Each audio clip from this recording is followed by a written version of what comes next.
Selam aleyküm, hayırlı akşamlar. Saygılar TR telekanalının teleseyircileri Prime programmasını seyretesiniz. Sizler için men Gülsüm Halilova çalışam ve növbetdeki bir saat bu studiyada ana tilimizde haftanın neticeleri hakkında laf edecekmiz ve elbette ki Rusya-Ukrayna cenkinin ketişatı ve bu ketişat zemininde halkara meydanlarda olgan hadiselerini, çünkü sonki vakitlara hakikaten bizler sizlerle beraber hem Amerika Birleşken Devletleri'nde yüz bergen sonki hadiselerini hem de elbette ki İşte sözüm ona böyle barışık planlar çok laf etilmeye başladı. Çünkü daha çok ve daha çok kişiler, insanlar, siyasi analitikler, işte siyasetçiler, sonra harbi analitikler ve ilahri bu cenkinin böyle bir demek çıkmazga kirgenini, bir koşaga kirgenini hem Rusya için hem bizim için dep aytalar ve bu sebepten şimdi daha da çok böyle sanki barış müzakereleri sözleri meydanga çıkıyor. İşte görüyorsunuz Ukrayna'da farklı demek açıklamalar yapa, farklı ziyaretler gerçekleştiriyor. Misal olarak Ukrayna Dışişleri Naziri Dmitro Kuleba'nın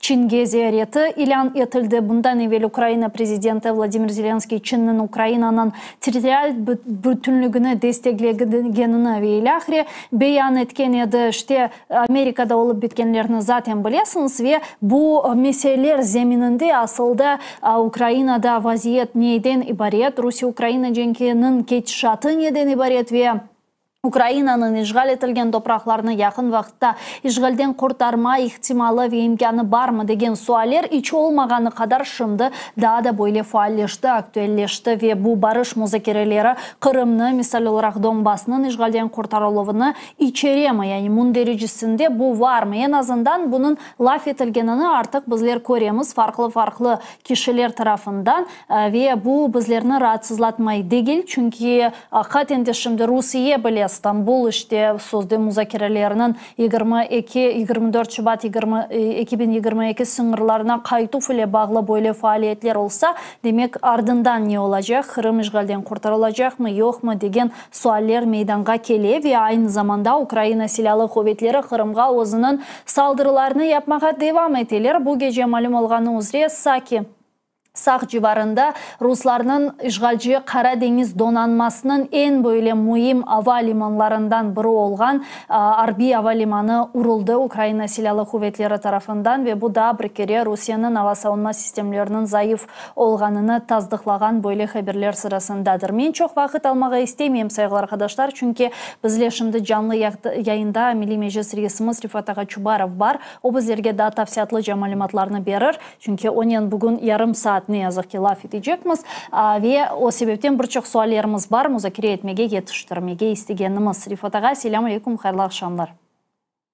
Hayırlı akşamlar hepimize. İşte men Sak'taki yapılgan bu saldırıdan başladım. Siz şahsen buna nasıl kıymet kesiyorsunuz? Sizin fikrinizce ne kadar şiddetli ve muvaffakiyetli neticelerini gördük ya da görecekmiz artık peyda olgan haberlerden?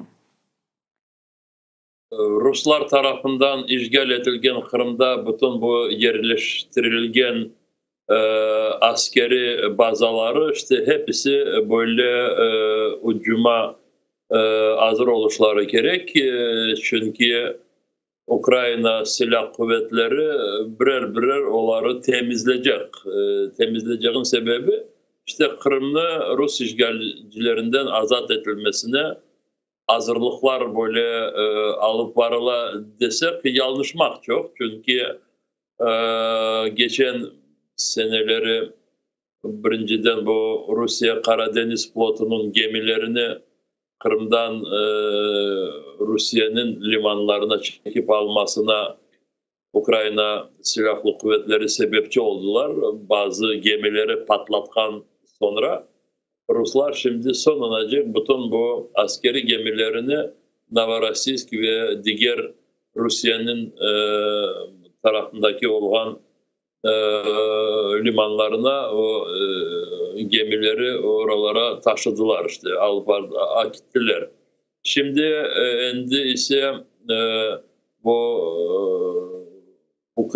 esas Ukrayna'ya atak yapmaya Kırım Yarımada'daki olan bazalar şimdi birinci sıradalar. Onları yok etmeye ya da çok zayıflaştırmaya İşte Sak şehrindeki Novofyodorovka koyun yanındaki olan bu askeri uçakların havalimanı 2022 senesi Ağustos ayında birinci sefer yaxşı edip kurulmuştu. Şimdi daha çok ziyade zararlar getirildi. Sonlanacak da bilmiyor çünkü Tunev'in gecesi oldu bu bütün atakalar. Ama inşallah bugün yakın günlerde bunun neticesini hepsini öğrenerek anlaşıldı ki orada çok böyle silahlar toplanılan depolar, skladlar patlatıldı. Şılkavişne koyun yanında Sak'a yakın bu uçaklara karşı çalışkan raket sisteması patlatıldı. Havalimanında Novofyodorovka'da ne kadar uçaklar zararlandı şimdi onu bilmeyiz ama öğreniriz bugünleri. Yaxşı böyle bir haber işte Kırım'ı Rus işgalçilerden azat edilmesine çalışmalar devam eder.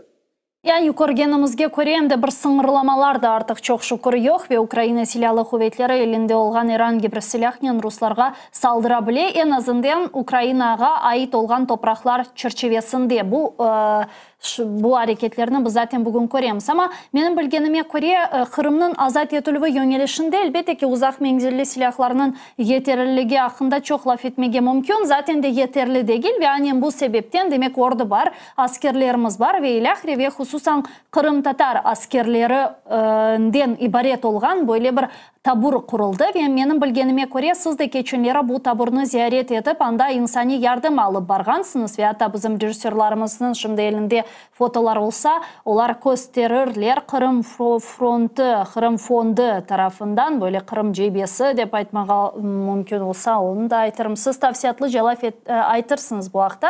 Mına ziyaret nasıl geçti Rifat? Gerçekten de bizler böyle bir takimle bir grup arkadaşlarımız Zaporojye yanında olan oradaki askeri toplumlara varıp geldik. Bana burada foto resimde göresiniz işte orada Ahtem Seyit Ablayev, Kırım Tatar Milli Meclis Reisi'nin birinci muavini Nariman Celal, işte ben de oradayım. Burada Kırım Cebesi diyen bizim kuruluşumuzun yanında çalışkan arkadaşlarımız, Felix, Evelina, diğerleri. Maksadımız oraya varması gerçekten de askerlerimize gerek olan generatörleri getirdik. 20'den ziyade generatörler, büyük generatörleri. Ondan sonra dronlar getirdik. Dronlar çok gerek şimdi Cent'te. Çünkü bütün bu davranışlar dronların yardımından alıp varılar. Ve buna bizim Roman Çelebican adına batalyonumuz, batalyonda olan orada arkadaşlarımız çok kuandılar. Lenur İslamov vardı orada. Askerler vardılar. İşte orada böyle bir konuşup girdik. Ondan sonra bilirsiniz bu Ukrayna polis güçleri tarafından ayrı özel böyle brigadalar Kırım Tatarcası işte askeri brigadalar hazırlandı ve onların içinde Karadak adını taşıyan böyle bir brigada var. Onlar da Cent'teler ve Tunev'in 48. Noman Çelebican batalyonu adına batalyondan sonra biz bu Karadağ'ın cemleşken yerine vardık orada. Sağ olsunlar oradaki bu batalyondaki brigadanın belki o kadar çok açıklamağı olmam ama işte bu tamam evet Allah göstermesin biz o birinci böyle ateş atılgan yanına gelmedik orada. Bizi sivil insanlar olarak oraya birisi koymaz dedi ama ne olsa da bu Rusların pozisyonlarından bir 10-12 kilometre olan yerinde orada varıp bütün bu askerler nasıl davrandıklarını baktık. Onlara da kolumuzdan gelgen yardımları yaptık ve en önemlisi gelecekte işte bu Kırım'da azat edilmesi işbirliğini muzakere ettik. Ayrıca Zaporojye vilayetinin askeri rehberi Ivan Fyodorov'la da konuştuk. İşte şimdi Kırım'da bizi gözleyen kişiler belki biraz buna inanılmayacak ya da böyle gerçek olganını biraz belki farkına olmazlar ama bunu böyle umumiden söyleyeyim. Şimdi Ukrayna'nın siyasi rehberlerin davrandıkları, Ukrayna'nın askerliği bir şeye hazırlandığı ve çok Ukrayna'ya destek eden taraflar da bunun etrafında çalışkanının hepsi işte Ukrayna'nın işgal edilen topraklarına azat edilmesi ve bu toprakların azat edilecek toprakların birinci sırasında Kırım korune gibi hepsini ve şimdi her bir bu toplaşmalarda görüşülerde gelecekte yapacaklarımızı müzakere edildiğinde hepimiz işte Kırım nasıl azat edileceğinden bu mevzularını konuşuyoruz. Ben Tünev'in mevzularını konuştum.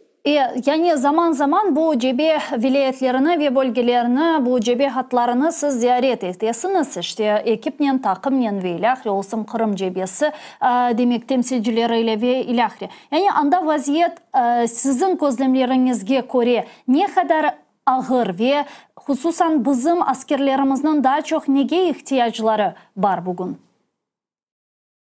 Şimdi ne kadar böyle anlatmaya tırsak da ama elbette biz o kadar bu askerlerimiz gibi ki bütün terenliğini ve inceliğini böyle anlatmaya becermek.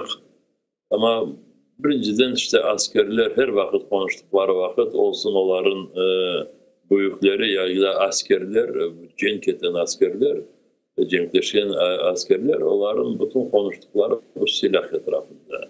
Elbette Allah'a şükür şimdi cenkleşmek için bütün çok ihtiyaçları yerinde ama cenkte bu silah ya da diğer gerekli aletlerin yeterliliği hiçbir vakit olmay. Onun için her vakit bu silah ve diğer cenkleşmek için aletleri ihtiyaçları var ve her vakit bunu anlatılar. Ama bildiğimiz gibi ki Ukrayna Müdafaa Bakanlığı, Ukrayna Prezidenti bunun etrafında her gün çalışmalarını devam eder ve inşallah yakın zamanlarda daha çok böyle halebi kazanmak için Ukrayna askerlerin ihtiyaçları hepsi dolu olur. Yani sizin fikrinizce herhalde bu cenk'nin neticesi demek cenk meydanında bitecek ve şimdi Rusların işgal etkeni bu %18% Ukrayna toprağını biz harbi operatsiyalar neticesinde işgalden kurtaracağımız. Degen sual peyda ola ne için? Çünkü şimdi daha çok bu müzakereler hakkında aytalar da ve herkes dey, yaxşı müzakereler olmasa Ukrayna silahlı kuvvetleri ve bugün Ukrayna'nın potansiyeli işte kuvvetleri ve ilahri bu 18% toprağını harbi yolundan işgalden kurtarabilir mi? Yani sizin bununla alakalı fikirleriniz neden ibaret? Şimdi her bir taraf diyalog gereği olganını konuşa. Her bir taraf diyor ki işte bu barışını böyle anlaşmalarla tikleyip her bir taraf diyor yeterli askerleri ve sivil insanları bu cenkte öldürülmesi. İşte söyledikleri hepsi doğru ama hepsi şu arada göre ki Rusya hiçbir türlü diyaloga hazır değil. Çünkü Rusya'nın bu masa etrafında oturmasına açıklanan şartları bu ultimatum şeklinde. İşte bana Zaporojye, Kherson vilayeti, Donetsk, Lugansk, elbette Kırım Rusya'ya kalsın demiş. İşte ilahire NATO üyesi olmasın da bilmeyeyim ne. İşte Rusya kendi ultimatumlarını da böyle hiç değiştirmedi. Şu sebepten anlaşıldı ki gerçek diyaloga geçmek için ya da masanın etrafında oturmak için, hepsini oturtması için elbette yazıklar olsun ama biraz bu cenk böyle zamanı da devam edecek. Çünkü көргендірсіңіз, misal olarak Boris Johnson'ın planını sonki vaxtları erkes müzakere etti. İşte Ukraynaga asılda cenk başlaganından berli o'zining baş nazirlik mertebesinde bulungan demek siyasetçi mında kelip atapuzeriyetlerine böyle ilan etmeyip kelip işte Kiev sokaklarında dolaşkan ve ilahri kişi böyle bir planın teklif etkenine şahsen siz şaşırdınız mı ya da mında bir siyasi bilmeyeyim oyun var, nasıl kıymet kesiyorsunuz? Şimdi burada nasıl böyle planlar seslendirilmese de ne kadar bu seslendirilgen varyantlar bizge böyle hiç uymayacak şekilde olsa da ama bir kereden böyle sonunacak olanı müzakere etmesi daha zaman gelmedi. Böyle varyantlar da yüzlerce olacak, gösterilecek. Ama bana göre her bir varyant böyle çok böyle skandal şeklinde seslendirilgen varyantların işte peyda olganını hiçbir bir sebeple bağlı. Bu sebep işte tarafları masanın etrafında oturtması. O sebepten Johnson'ın planını ya varyantını ben şimdi böyle işte tarafları oturtmak için seslendirilgen bir varyant gibi anlatabilirim ama elbette bizim için o gerçek varyant değil. Yani çünkü kimden oturmağa mında aslında sual peyda ola bütün dünya tarafından demek katil olarak ilan edilgen Putin veya Putin'in yakınlarından birisi ile Ukrayna aynı masaya oturabilir mi? Böyle aslında şans var mı? Ki bizim fikrimizce yani benim anlağanıma göre sizin fikrinizce yok. Şimdi keskinden yok böyle varyant yok demeye isterdim ama bu siyasette her bir şey olabilir de şimdi durum gösterir, ihtiyaç gösterir. Belki de bu kedi yatan bütün bu denişmeler taraflarını öyle bir duruma getirir de ve tek konuşmaya tek bir yol olabilir. Ama bu varyant olarak şimdi o sebepten göresiniz Ukrayna askerliği ve Ukrayna rehberleri bunların hepsini anlayıp, yaxşı anlayıp bütün çalışmalarını yapkanlarını işte Ukrayna silah kuvvetlerini daha çok kuvvetleştirmek için, cenke hazırlamak için talep edilir. Ve ben anladığıma göre gelecek bir iki ay devamında bizler cephede böyle biraz ya da ziyade attik olacak olaylarını görecek. Bana öyle görünüyor ve ben öyle düşünüyorum bu attiklik Kırım'ın etrafından bağlı olacak. Şimdi belki de bu Keriç Boğazı'nın üstündeki haksız kurulgan köprü orada yok olabilir, yıktırılabilir. Ukrayna askerliği daha bazı Ruslar beklemegen formalarda Kırım'da azat edilmesine hareketler yapabilirler. Bunu askerler yaxşı bilirler ama ben onu duyam ve bazı konuşkan yerlerimde ya da vargan yerlerimde böyle attikliğe sebep var olganını sezem. Yani deysiniz ki bu yaz Kırım'da ve hatta işte kuz sıcak ola bile. Ya katinde her taraftan sıcak ama bilesiz daha bir mühim mesele var.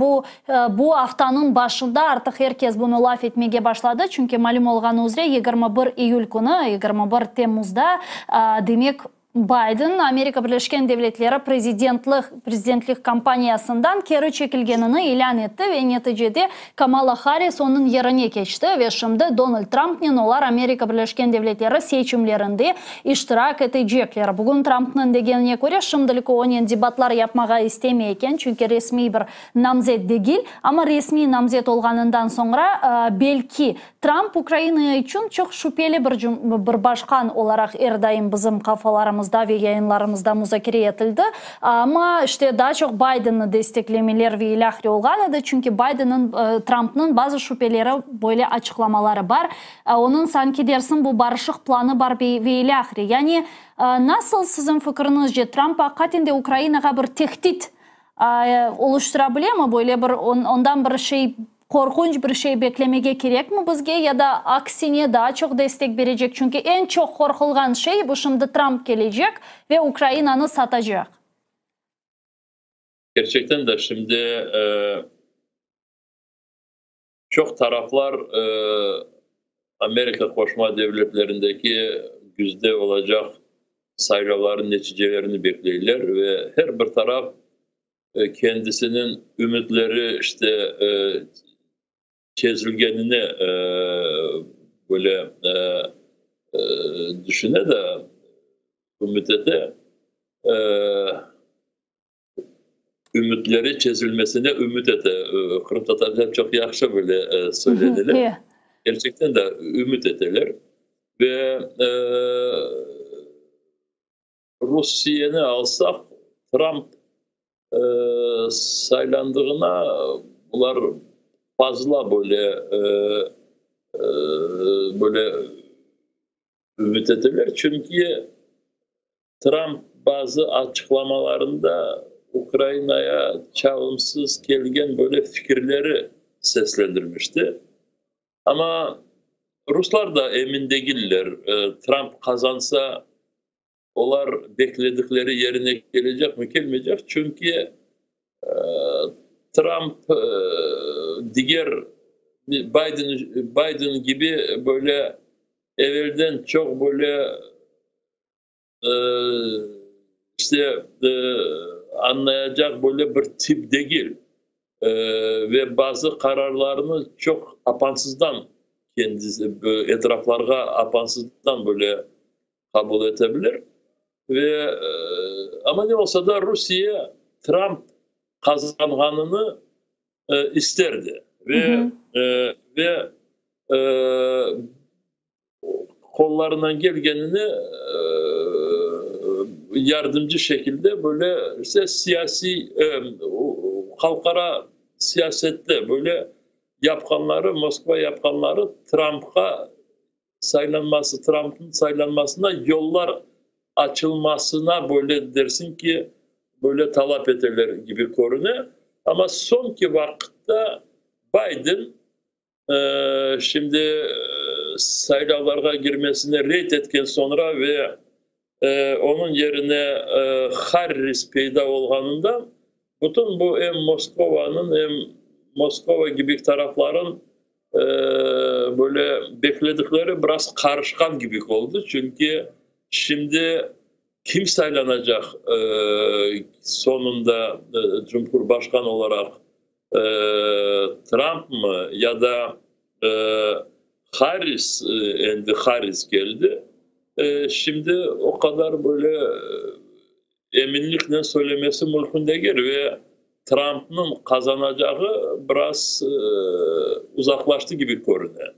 O sebepten şimdi bize birinciden Ukrayna'nın siyasetini düşünmeye gerek ve Ukrayna devleti bağımsız demokrasi bir devlet olarak şimdi iki adayının da böyle çok akıllı ve biraz sıcak bağlantılar devam etmeye gerek. Çünkü Amerika'nın rehberini ya da Amerika'nın prezidentini Amerika halkı saylasın ve sayılacak. Ama kim saylansa da saylanmasa da o saylanan kişi adalet taraftarı olsun ve bu Rusya-Ukrayna cenkinde elbette bu cenk başlayan tarafına bütün karşılıklar alıp varsın ve biz eminiz Amerika Koşma Devletleri Ukrayna'yı destek etmesini devam edecek ve Rusya'nı da bu savaşta toplatmasına daha çok gerekli adımları alıp varacak. Bugün bilesiz, sanki dersin öyle görünüyor ki Ukrayna'nın mücadelesi sebebinden, yani Ukrayna işte düşmegeni, işte tizlerine düşmegeni boysunmagani sebebinden bugün Garbi ittifakdaşlarımız bizge destekni bererler, vermege devam eteler. Ama sanki dersin Ukrayna bir yandan bu atılgan bu müzakereler, bilmeyen bu planlarını ve ilahri kabul etseydi, sanki dersin Garbi devletler de buna pek razı olur ediler. Ya da yok, nasıl düşünüyorsun?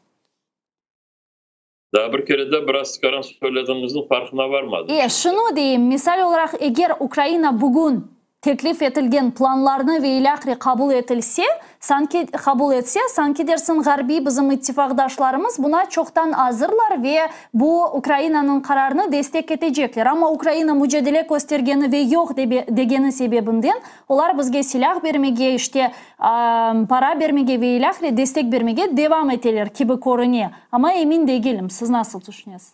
Elbette eğer şimdi Ukrayna Allah göstermesin böyle bir pozisyon alsa da dersek ki tamam yeter. Ben o kadar büyük bir devletim de bazı topraklarımı rahat şimdi işgalciye verebilirim ve o sebepten arkadaşlar endi gereği yok sizin desteklerinizle endi bu cenk toktatması için ben devlet olarak işte Rusya'nın bütün ultimatomlarına boysunayım da ve razı olayım da eğer Allah göstermesin böyle söylese bu olmayacak şeyleri söyleyecektim ama olacak gibi olsa elbette Ukrayna'nı destek etken çok taraflar derler ki tamam bu sizin kararınız, sizin isteğiniz ve biz de baş üstünde diyecekler. Ama hepsi anlar ki Ukraynalılar ve Ukrayna devlet olarak hiçbir vakit Rusya'nın ultimatumuna razı olmayacak. Çünkü bu ultimatumga razı olması demek kendi kollarını, kendi devletini yıktırması. Buna hiçbirisi razı olmaz. Ben niye için bunu söyledim? Çünkü bazıları deyik ki işte Garbi ittifakdaşlarının yardımı olmasa Ukrayna bu cenkni yenmez. Bu var ama Ukrayna'nın mücadelesi olmasaydı, yani Ukrayna böyle sert durmasaydı onun pozisyonunda hiçbir şey olmazdı. Yani bu aslında buna getirecek edik bunu ve aslında buna geldi. Rifat ağa, ben bileyim ki siz gitmek mecburiyetindesiniz. Tamam, beni araylar şimdi de.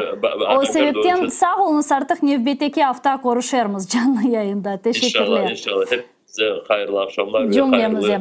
Sağ olunuz. Milli Meclis Reisi Rifat Çubarov bize canlı bağdaydı sevgili arkadaşlar. Biz ise yayınımızı devam ediyoruz. Ne yazık ki bugün Rifat ağa bizden sadece 30 dakikaydı ve çok meselelerini böyle tafsiyatlıca laf edip olamadık ama eminim ki növbeteki hafta artık yayınımız böyle tam yayın olur. 60 dakikalık yayınlarımızın planlaştırılgan ve bu 60 dakika çerçevesinde yüz bergen neticelerini, işte hadiselerini, sonki haberlerini ve haftanın neticelerini laf ederimiz ki hafta bu gibi yayınları yapmaya tırışamız. Yani demek istegenimiz şimdi hakikaten Amerika Birleşik Devletleri'nde Cumhurbaşkanı diyeyim, bağışlanız, başkan ve işte prezident kim olacak sualleri çok müzakere ediliyor ve Ukrayna'da da elbette bununla alakalı çok böyle rahatsızlıklar mevcut. Çünkü Trump'ın bundan evvel yapılan açıklamalara Ukrayna'ya destek verecek mi yok mu, yok işte Avrupa ne kadar destek verse biz de o kadar destek verecek yok bu destek bizim iktisadiyatımızga zarar berek gibi bu gibi açıklamalara Ukrayna'nı çok rahatsızlattı ve hususan onun sözde bu barış planının mündericesi neden ibaret olganı da hiç kimse bilmiyor ama sanki dersin Boris Johnson'ın geçenleri böyle ilan etken ve açıklagan bu planı Trump'ın planına biraz oşay ve aynen bu sebepten bizlerde de rahatsızlıklar peyda oldu. Çünkü demek bizge bugün Garbi ittifakdaşlarımız Amerika olsun, işte Avrupa Birliği olsun ve ilahri ciddi yardımlar verirler. Bu hem siyasi yardım, hem harbi, en mühimi, hem iktisadi ve ilahri. Ve elbette ki bu yardımlar olmasa, kesilse veya işte sınırlı bir şekilde verilse ki gördük 6 ay sınırlı bir silah tedariki gerçekleştirilgen edi ve çok zor günler yaşadı Ukrayna ve ne yazık ki çoğusu işte o'zining sadık evlatlarını gayip etti ve bu çok yaman bir şey ve bu cenkten galibe ile çıkmağa bizlerge izin vermeyecektir. Elbette ki Ukrayna kahramanları, Ukrayna askerleri, Ukrayna demek silahçılarının mücadelesi muazzamdır, kahramançasıdır ama eğer ki bu destek olmasa, bu silahlar olmasa demek saygılar arkadaşlar ne yazık ki bu cenkni böyle galibe ile yenip çıkıp ve 18% topraklarını harbi yolundan geri alma ihtimalları çok azlaşa. Elbette bu cenk bir şekilde devam edecek. Hiç kimse Ruslarga topraklarını satmayacak, alışveriş yapmayacak ve ilahri.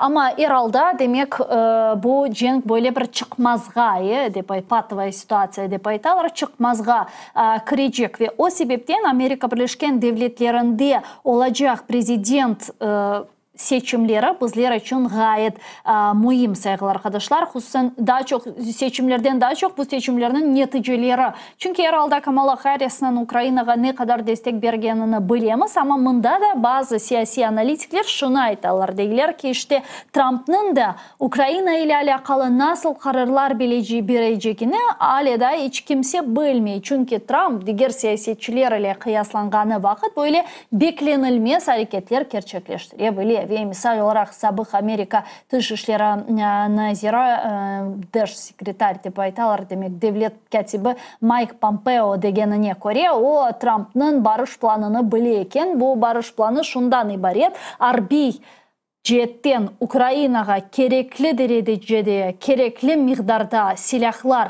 vermek ve Ukrayna'nın Avrupa Birliği'ne ve NATO'ya kirişini gerçekleştirmeye yardım etmek. Yani bunu Mike Pompeo söyledi ama ne kadar bunu bilmem kağıttan alıp Trump'ın bu plan kağıtından alıp işte yayınladı onu elbette ki kimse bilmiyor. Belki de bu onun sadece tahminleri olabilir ama herhalde bu çok güzel bir tahmin ve umut etimiz ki Trump gelgeninden sonra ve seçilgeninden sonra ki böyle bir ihtimal var. Şimdi onlar arasında sadece 1% böyle fark var. Bu plan Biden-Trump tarafından gerçekleştirilir. Ya da Kamala Harris gelse de anda da destek devam edeceği görünüyor. Zaten saygılar arkadaşlar Amerika Birleşken Devletleri'nin bir demokratik devlet olganını göz önünde bulunduracak olsak anda sadece prezidentin pozisyonu da var değil. Anda işte cumhuriyetçiler ve demokratlarının demek pozisyonu mevcut ve bizde Allah'a çok şükürler olsun Ukrayna'da böyle iki firkalı, iki partili bir destek var. Yani Ukrayna'nı ekseriyetle hem cumhuriyetçiler hem de ekseriyetle demokratlar destekliyorlar çok şükürler olsun ve bunda prezidentinin sadece kararı ile alakalı olan bir şey değil bu. Bu iki taraflı böyle bir destekle alakalı olan şey. Hem de sadece Amerika Birleşken Devletleri ile Ukrayna o'zini sınırlamay. Çünkü elbette ki Amerika'nın bizge bergen destekleri pek mühim. Onlar ekseriyetini taşıyor ama aynı zamanda bu cenk Avrupa'nın yani Şarkı Avrupa'nın sınırlarında gerçekleştirilgen bir cenktir ve bunda en mühim olan da şey şudur ki bu sadece Ukrayna topraklarında olan bir cenk değil ve Ukrayna bu cenkni gayip ederse yani joyarsa yani yenilirse bu demek Rusya'nın diğer Avrupa devletlerine de saldırabileceği ihtimalini yükseltti ve Avrupa liderleri de bunu çok yaxşı anlaylar ve aynen bu sebepten Avrupa sonki vakitleri, sonki ayları Ukrayna'ya daha fazla ve daha çok destek vermek niyetlerinden bahsetmege, tarif etmege, anlatmaga başladı ve zaten bizge daha çok Baltık ülkeleri, Polonya ve Karadeniz sınırında yerleşken işte Avrupa Birliği'nin ülkeleri destek berediler, destek etmege devam ettiler ama aynı zamanda işte Garbi Avrupa memleketleri de artık Ukrayna'ya daha fazla ve daha fazla destek vermege devam ettiler. Çünkü yakınlaşkan bu tehditini onlar da bu demek korkularını onlar da hissetmege başladılar ve anlamaya başladılar ve aynen bu sebepten onların da Ukrayna'ya destek vermege demek gerekliliği böyle bir zaruriyeti mevcut. Bunu da göz önünde bulundurmak gerek. Ama sanki dersin sonki vakitlara her taraftan böyle Ukrayna'nı şimdi müzakerelerge itereler gibi görünüyor. Ben eminim siz de bunu takip ediyorsunuz. Aynı zamanda işte Amerika'nı aytıp geçtiğimiz farklı demek Avrupa Birliği ülkelerinde de bu gibi demek fikirler, gayeler işte bu gibi ifadeler yankıray. Sonra işte Putin'de meraklısı şunda ki Putin tarafı da müzakereler hakkında laf etmeye başladı. İşte degenlerine göre biz İstanbul müzakerelerine kayıtmağa hazırmız. Biz işte oturmağa işte müzakere masasına geçmeye Ukrayna'nın ve hatta Ukrayna'nın şimdiki lideri Zelenskiy'nin bile oturmağa hazırmız dedi geçenlere Putin ve bu çok meraklı bir açıklama. Çünkü bundan evvel onlar işte Zelenskiy'nin legitim olganını işte düşünmeyediler ve sanki dersin bu hususan bu seçimler ve ilahri zemininde ve bu sebepten manası yok dep aytkan ediler ama şimdi ne içindir onlar da bu müzakerelerge kaytalar ve sanki dersin böyle dört taraftan Ukrayna müzakerelerge iterili ama şunu kaydetmek gerek ki saygılı arkadaşlar eğer Ukrayna mücadelesine devam etse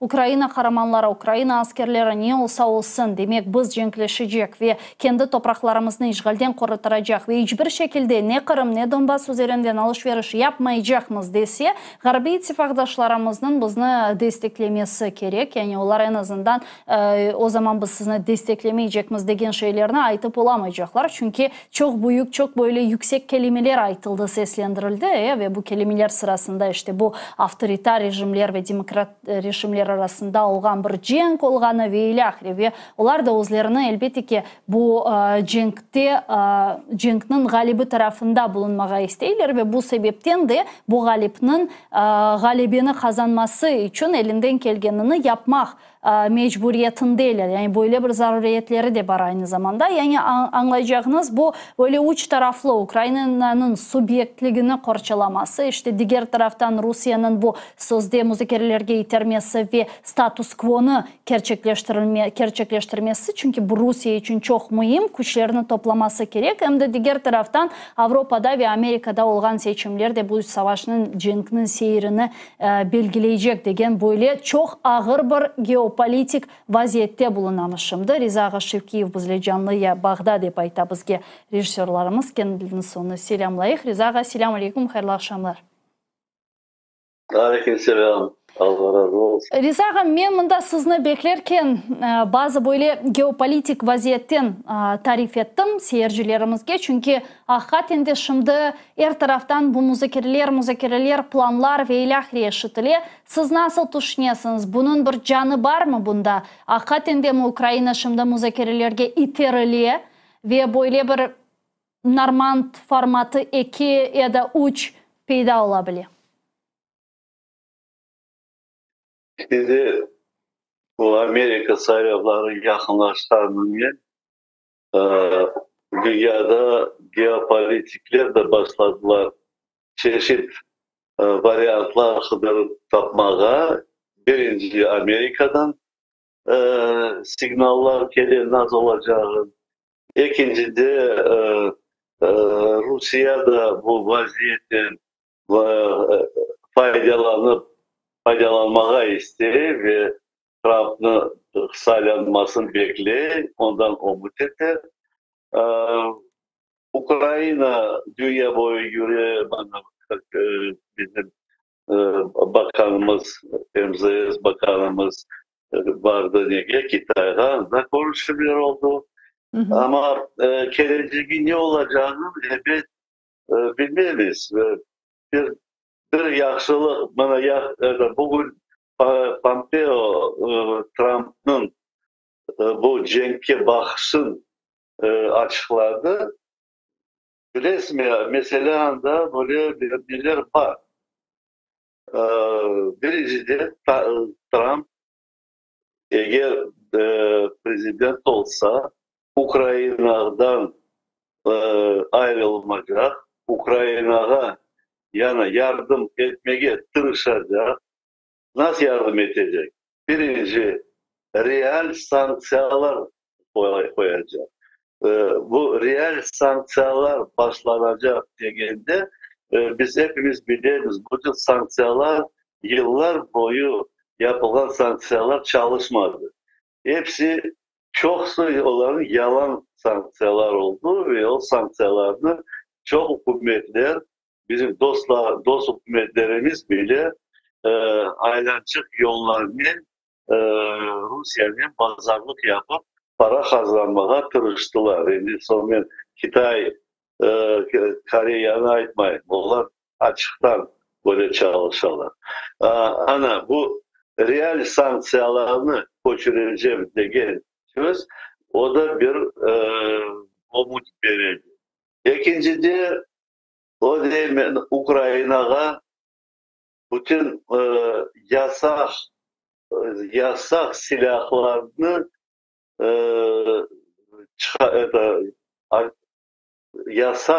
silah satılgan verilgen silaha yasaklık yapılmayacak.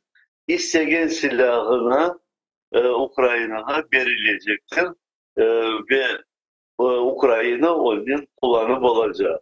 O da bir boyun bir şeydir. Çünkü Amerika'da öyle silahlar var. Biz onu her zaman bekleyemeyiz. Biz mesela 500 kilometrelikten görmeyiz ama onlarda 1000 kilometrelik de var raketleri ve çeşitli uçaklar da var. Ona da Trump diye ben bu yasaklı çıkaracağım, isteyen silahını Ukrayna'ya vermeye hazırlık bildirecek. Böyle Pompeo onun ardından artık çıkardı. Ondan başka o dedi, o eski zamanda prezidentlik zamanında aytkan edi ya da Biden gelgende aytkan edi. Bu Lend-Lease meselesi. Şimdi de onu haytarıp ayttılar. 500 milyarlık Lend-Lease hazırlar vermeye Ukrayna o paranın isteyen silahı dünya boyunca Amerika'dan da satın alıp Rusya'ya karşı kullanmaya çaresi olacak. Bilirsiniz mi, o da bel boyuk ne bilirsiniz mi?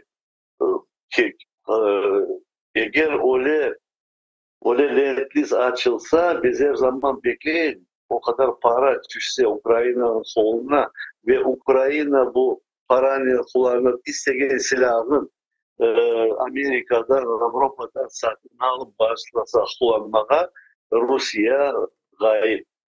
Rusya tınacaktır. Son ondan da başka açıkladı. Bu NATO'ya kirgen hükümetlerge bu VVP'nin 3% koterecek. Onların payın NATO'da ve Ukrayna'ya yol açacak NATO'ya girmek için. O da bir yaxşı bir söz. Daha bir de açıkladılar, Saudi Arabia'nın konuşmalar yapacağım diye ve anda böyle anlaşmalar yaparak nefti öyle fiyata getirmeye Rusya asla başla neftten satıp kazanıp olmalı. O da bir boyut bir şey resmi. Onun için bugün Trump'ın yardımcısı Pompeo açıklanan bu konularını aslında bir yol gösterilgen gibi. Bilmem, bakayım. Ondan başka evet, biz umut ettiğimiz Kamala Harris saylansa mesela o albaraca Biden'ın politikasın, yardım etmek politikasın. Ama keçken Biden çalışmalar yılları yardımı azlık etti. Biz hepimiz duyarız. Onun cenk bitirip olmay.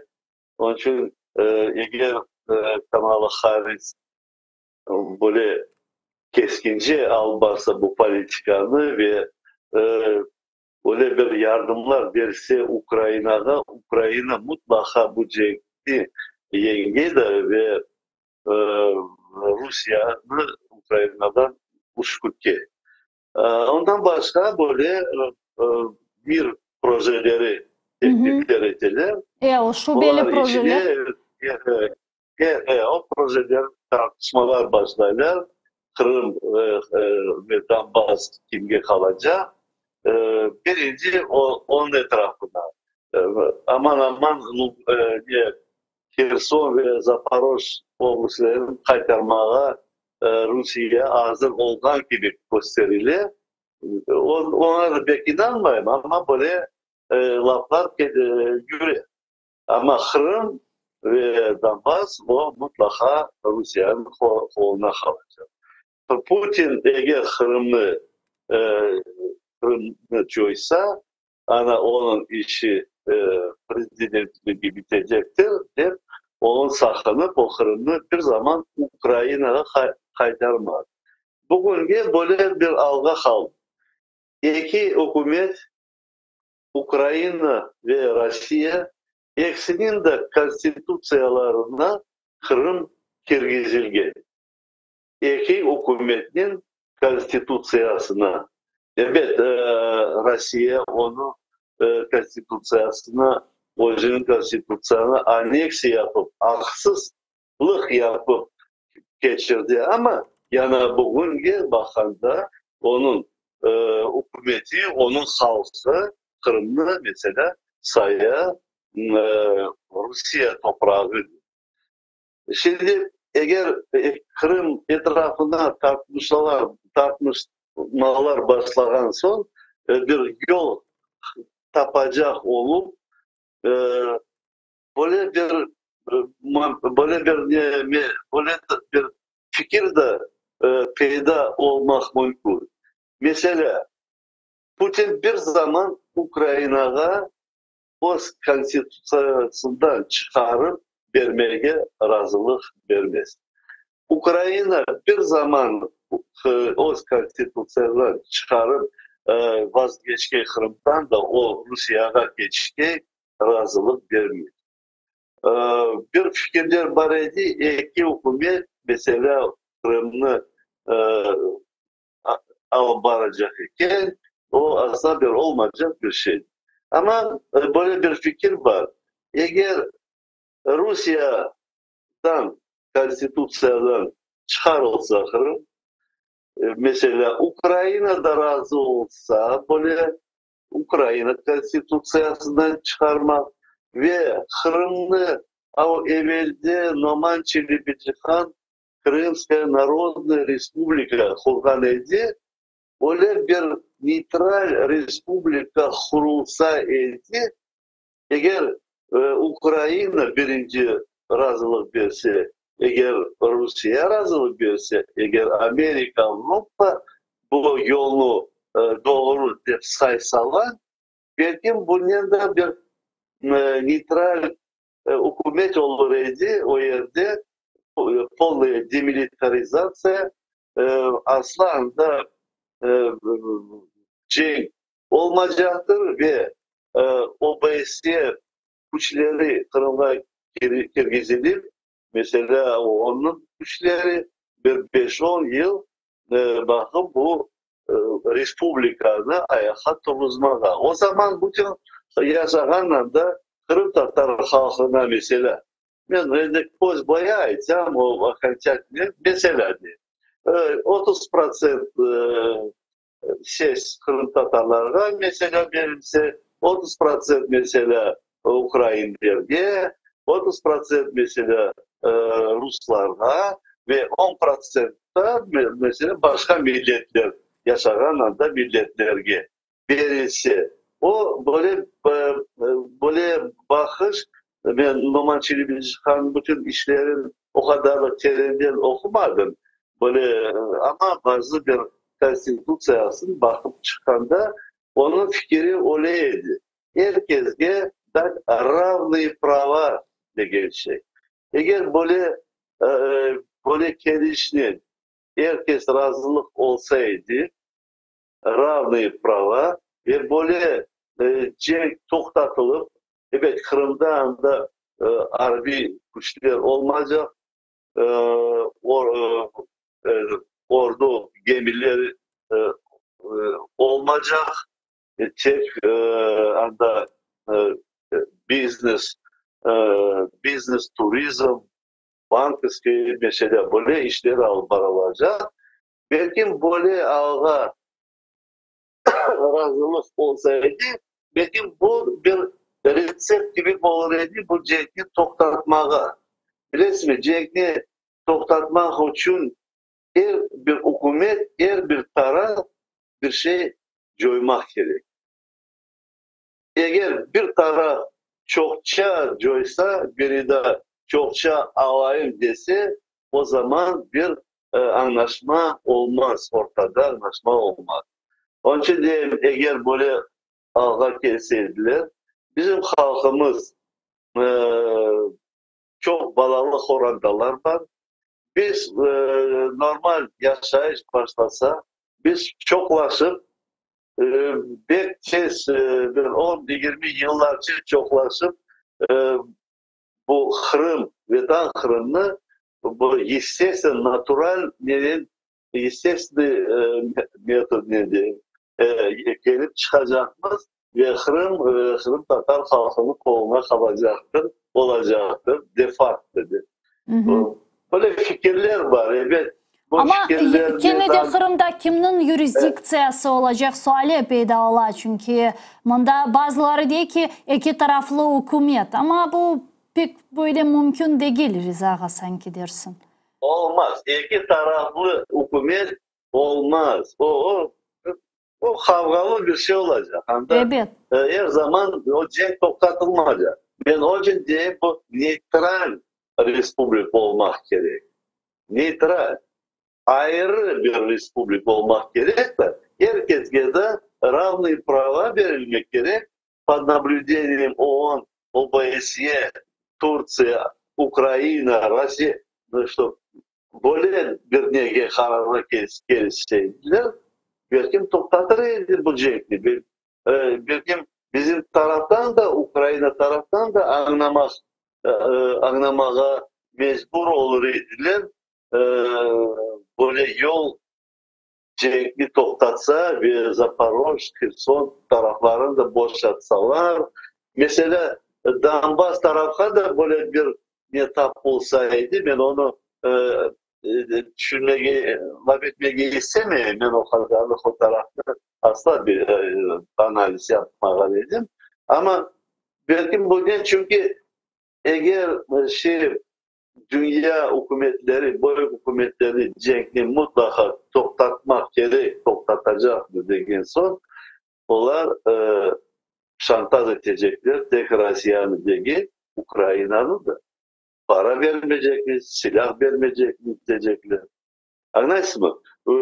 Bizge de bir şanssızlık olur yaşamağa. Yok, onlar öyle bir taraf, onlar böyle yapacak olsalar demek özleri öz vaktinde tüzgeni halkara hukukunu taptay olacaklar. Yani çünkü halkara hukuk degen bir şey var. Halkara demek hukuk tarafından belgilengen kurallar var, kaideler var, deklaratsiyalar var, vesikalar var ve ilahire. Ve onlar eğer ki bu kararlarını özlerinin tüzgen bu kararlarını ihlal etseler, demek ki bunların hiçbir manası kalmay. Yani demek ki bunların aslında hiçbir emniyeti, hiçbir kıymeti yok eken. Yani benim fikrimce bu variant bile Rizaga bağışlansa ama yani bu variant bile pek büyük ihtimalle bir variant değil. Çünkü halkara hukuk degen bir şey var. Yani halkara hukuk tarafından Ukrayna'nın sınırları çoktan belgilendi ve eğer ki bu sualden böyle bir ödün verilecek olsa manası yok. Ben razım bağırsa, razımın lafınıza. Ona bizde koşulup kaç yıllar bir buna cenk getir. Toktatıp olmaylar. Yaşın o Budapest memorandumunu bozgan son, yaşın bu hakikat halkara kanunları bakıp o Rusya'nı test et, uçkut verdiler. Neden? Ukrayna'da. Niye için? Var ediyorlar kanunlar. Hani cenkler oluyor. Yüzler, binlerden adamlar oluyor.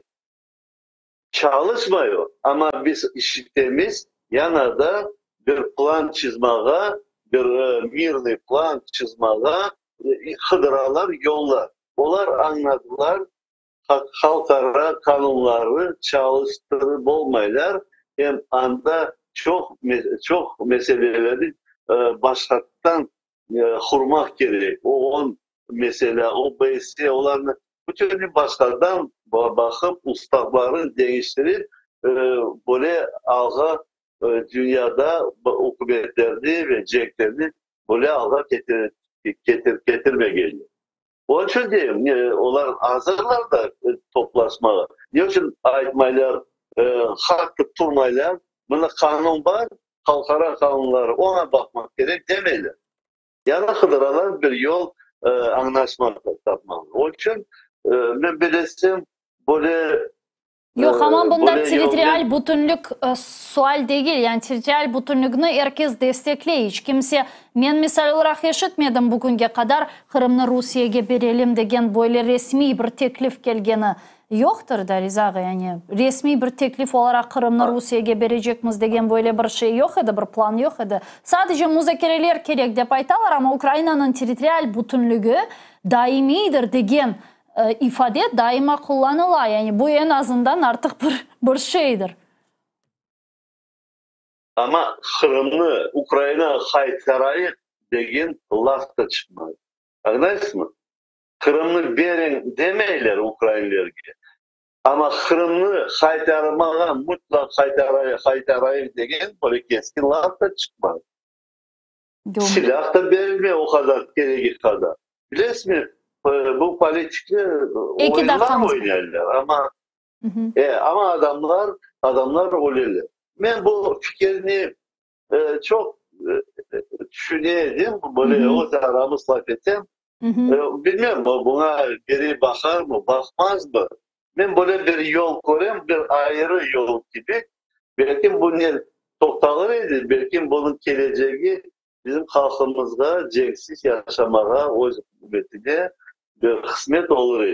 Ama biz böyle yana tartışma bitmesi, Rusya kaytarmasa, Ukrayna alıp Ukrayna kaytarıp olmasa, Rusya vermese ne olacak?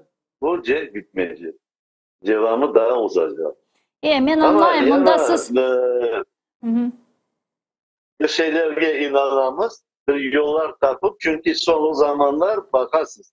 Her yerde böyle bir yollarda hıdıralar. Dünyada bir, anladılar Putin'i böyle yandırıp hükümetin yıkmaya istemeyler. Onun için birkaç bir yollar hıdıralar Ukrayna'da evet topraklarını kaytarmak için. Ben anlayayım, siz böyle bir Kırım Tatar milliyetçisi olarak Kırım Tatarlarının geleceği tarafından daha çok zulüm görmesin, daha çok zarar görmesin, olmasın degen böyle bir fikirlerle demek hareket ete ve gayeler seslendiresiz. Bu hakikaten böyle gurur verilgen bir şey ama bunun ihtimalı suali var. O ayrı bir mesele. Gerçekleştirilme ihtimali. Onun için yarım saat yetmez. Növbetteki yayınlarımızda inşallah görüşürüz ve daha müzakerelerimizden devam ederiz. Çok sağ olunuz Rizağa. Teşekkürler yayınımızga koşulganınız için. Milli Meclis Azası Riza Şevkiyev bizle canlı bağda edi sayılı arkadaşlar. Men istediğine yazık ki bu yayını yekünlemek mecburiyetindeyim. ATR telekanalı ile olanız ekranlarınız başından ayrılmanız. YouTube sayfamızga abone olmağı unutmanız. Bildirimlerini açınız lütfen. Bu destek bizler için çok mühim ve bizim kanalımızın daha da balaban olması, inkişaf etmesi için yardım edecektir. Növbetteki hafta artık pazartesi günü Görüşkence.